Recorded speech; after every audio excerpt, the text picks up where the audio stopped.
Naučím vás recept na zdravý koláčik, ktorý sa nedá pokaziť. Niekedy nemáte váhu, alebo máte minimálne zručnosti v kuchyni. Jedine, že by ste ho spálili. Jeho základ vždy pozostáva z vločiek, jablčka a nejakého vajíčka. Môžete pridať proteín, ako som to spravila ja, a nejaké orechové maslo alebo klasické maslo, či kýčko.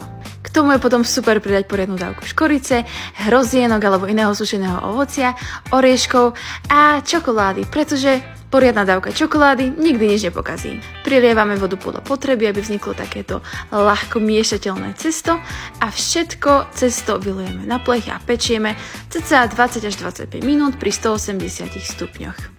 Tento koláčik môžete spraviť viac chrumkavý, keď dáte viac vločiek, alebo viac vláčny, keď dáte viac jablčok. Môžete pridať kokos, môžete pridať mak, jednoducho kreativite sa vôbec medze nekladú. Navrch môžete dať ešte tvaroh, alebo nejaký jogurt, orieškové maslo, alebo nejakú čokoládku a vychutnávať. Dobrú chuť.